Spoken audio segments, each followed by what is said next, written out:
Hello મિત્રો, હું ચિંતન Munjani ઇયોન the art ચેનલમાં તમારું હાર્દિક સ્વાગત છે.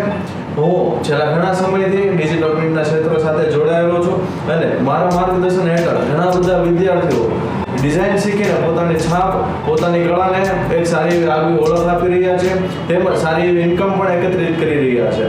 તો હવે હું તમારા માટે લઈને આવી રહ્યો છું એક ડિટેલ ડિજિટલ ડિઝાઇનની ટ્રેનિંગ કે જેની અંદર તમે ડિજિટલ પ્રિન્ટના ડિઝાઇનર બની પણ શકશો અને જો ડિઝાઇનર છો તો તમને અપડેટ પણ રોજબરોજના મળશે. અને હવે હું તમને તમારા માટે એક એવી ટ્રેનિંગ લઈને આવી રહ્યો છું કે જેથી તમે પોતાની કળાને સારી એવી આગવી ઓળખ પણ આપી શકો અને પોતાની ઇન્કમ પણ ઊભી કરી શકો.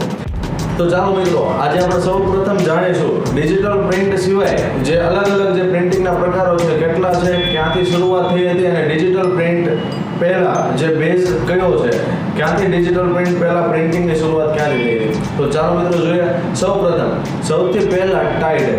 તો ટાઈ-ડે એક એવી વસ્તુ છે કે એમાં છે ને સૌથી જૂનામાં જૂની મેથડ છે, જે હજારો વર્ષો જૂની પણ કહી શકાય છે, કે જેની અંદર એક ટબ લેવામાં આવતું, ટબની અંદર બોઇલ્ડ વોટર મૂકવામાં આવતું. બોઇલ્ડ વોટરની સાથે અલગ અલગ જે નેચરલ કલર છે એ મિક્સ કરીને એમની સાથે કપડું એની અંદર ભેગાવીને ક્લોથિંગને સુકવવા માટે મૂકવામાં આવે છે અને સુકાઈ જાય પછી કપડા ઉપર પ્રિન્ટ લાવવામાં આવે છે, જેને ટાઈ-ડે કહેવામાં આવે છે. બીજો પ્રકાર જેમાં શિબોરી સાથે બાંધણી, આ બંને મિક્સ આવશે.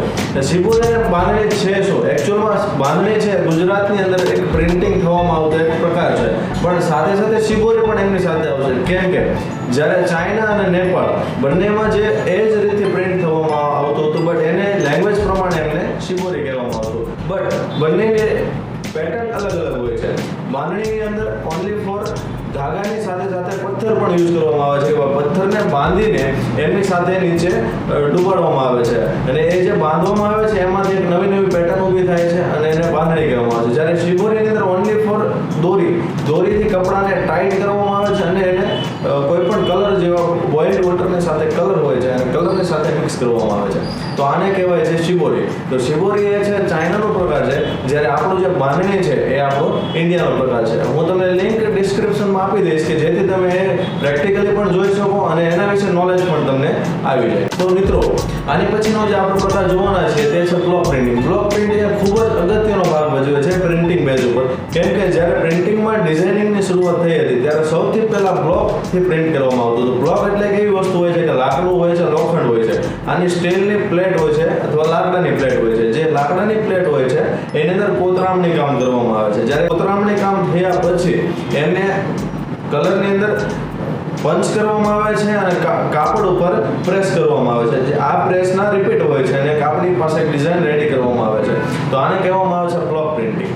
જે બીજો પ્રકાર છે તેને બાટિક કહેવામાં આવે છે. બાટિક એટલે એ વસ્તુ હોય છે કે એક મીણ હોય છે, મીણમાંથી કાપડ ઉપર એમને ઘસવામાં આવે છે. એક પેન હોય છે, પેનની અંદર મીણ નાખવામાં આવે છે.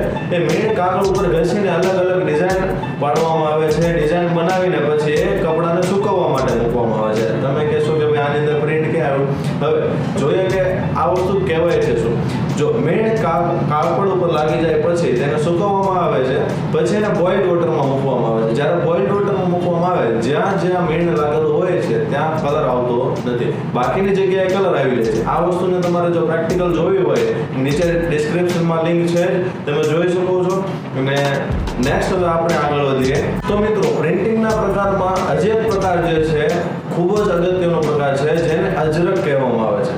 તો મિત્રો, પ્રિન્ટિંગના પ્રકારોમાં સૌથી અગત્યનો પ્રિન્ટિંગમાં જે ભાગ ભજવે છે તે છે અજરક. અજરક એક એવી વસ્તુ હોય છે કે અજરકની અંદર બ્લોક પ્રિન્ટિંગની સાથે ટાઈ-ડે મિક્સ કરવામાં આવે છે. હવે બ્લોક પ્રિન્ટિંગ ઉપર કલર થઈ ગયા પછી આ બધાની અંદર નેચરલ કલર યુઝ થાય છે. એની અંદર પ્રિન્ટ થઈ ગયા પછી નેક્સ્ટ એને ટાઈ-ડે કરવામાં આવે છે. બંનેનું મિક્સઅપ કરીને આપણે જે પ્રિન્ટ લાવીએ છીએ તો તેને અજરક કહેવામાં આવે છે.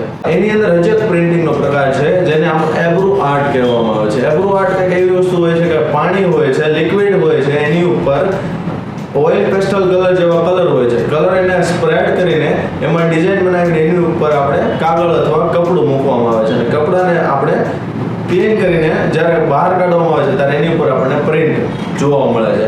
તમને એ જ વસ્તુ તમને ફિઝિકલ નીચે ડિસ્ક્રિપ્શનમાં લિંક આપેલી છે, તમે જોઈ શકો છો. 1 by 1 તમને બધા જ પ્રકાર એની અંદર ડિટેલમાં કઈ વસ્તુ કઈ જગ્યાએથી મળશે એ પણ તમને આપેલા છે. તો ચાલો આપણે ડિજિટલ પ્રિન્ટ વિશે થોડું નોલેજ લઈ લઈએ કે જે આપણે શીખવા ભેગા થયા છે. તો મિત્રો તમે વિચારતા હશો કે પ્રિન્ટિંગ આપણે ડિજિટલ પ્રિન્ટ શીખવાના છે, પણ આ બધી એટલી બધી ઓલ્ડ મેથડ શું કામ? જો મિત્રો, ડિજિટલ પ્રિન્ટ એટલે કેવી વસ્તુ છે એમને મારે ડિસ્ક્રિપ્શનમાં આપવા માટે હું તમને એક વસ્તુ સમજાવું કે જૂની જે મેથડ હતી એનાથી અલગ અલગ ઇફેક્ટ આવતી હતી. જ્યારે એ બધી જ ઇફેક્ટને કમ્બાઈન કરીને અત્યારે જે નવા મશીન આવ્યા છે ડિજિટલ પ્રિન્ટના, એની અંદર બધી જ ઇફેક્ટ તમને ઇઝીલી મળી જાય છે. અને બધી ઇફેક્ટ આપણે કોમ્પ્યુટરની અંદર બનાવવાની હોય છે. એટલે કે આપણે કોઈ પણ ઓફિશિયલ વર્ક કરીને આપણે ડિઝાઇન બનાવવાની હોય છે, જે તમે બહારથી જે ફિઝિકલી બનાવતા હતા એ કોઈ વસ્તુ જરૂર નથી. તમારે ખાલી કોમ્પ્યુટર પર ડિઝાઇન બનાવવાની છે, મશીનમાં ચડાવવાની છે અને તમને એ બધી જ ઇફેક્ટ કાપડ ઉપર રેડી મળશે. તો મિત્રો, ડિજિટલ પ્રિન્ટ એટલે શું? ડિજિટલ પ્રિન્ટ કોને કહેવામાં આવે છે? તો જોઈએ આપણે ડિજિટલ પ્રિન્ટ શું છે. ડિજિટલ પ્રિન્ટ એટલે કોઈ પણ ડિજિટલ મીડિયાનો યુઝ કરીને કોઈ પણ હાર્ડ વસ્તુ, જેમ કે કાપડ છે, સ્ટીલ છે, લાકડું છે, કાચ, ગ્લાસ ઉપર છે, એવી જ રીતે કોઈ પણ મેટાલિક આઇટમ ઉપર જો પ્રિન્ટ કરવામાં આવે તો તેને ડિજિટલ પ્રિન્ટ કહેવામાં આવે છે.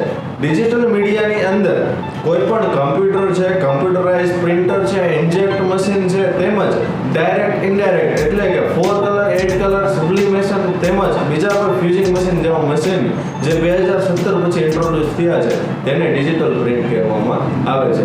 જે ડિજિટલ પ્રિન્ટની અંદર તમને કોઈ પણ ઇફેક્ટ ઓલ્ડ તેમજ ન્યૂ બધી જ વસ્તુ તમને કમ્બાઈન મળશે ઇઝી. તો મિત્રો, જોયું એમ ડિજિટલ પ્રિન્ટ તો ઘણી બધી જગ્યાએ પ્રિન્ટ થાય છે અને ઘણી બધી વસ્તુઓ પર પ્રિન્ટ થાય છે, જેમ કે મેટાલિક આઇટમ છે, કાચ ઉપર, ગ્લાસ ઉપર, બીજું કોઈ મેટાલિક આઇટમ છે. બટ આપણે અહીંયા જોઈશું ડિજિટલ પ્રિન્ટ ઓન ફેબ્રિક. કેમ કે ડિજિટલ પ્રિન્ટ ઓન ફેબ્રિક ગુજરાતની અંદર, સુરતની અંદર સૌથી મોટું ટેક્સટાઇલ હબ છે કે જેની અંદર ઇઝીલી તમે જોબ પણ મેળવી શકો છો, સાથે સાથે સારા એવા ડિઝાઇનર બનીને પોતાની કળાને સારી એવી આગવી ઓળખ પણ આપી શકો છો. તો જેથી આપણે શીખીશું સૌથી પહેલા ડિજિટલ પ્રિન્ટ ઓન ફેબ્રિક. પછી ધીમે ધીમે આપણે આગળ જતા બીજા પ્રકાર પણ કવર કરી લઈશું, પણ digital print on fabric. Digital પ્રિન્ટમાં ડિટેલમાં નોલેજ જોઈએ છે, સાથે સાથે અમે તમને રોજબરોજના અપડેટ પણ આપશું. તો રોજબરોજના અપડેટ માટે અમારી આ ચેનલ સાથે જોડાયેલા રહો. Thank you.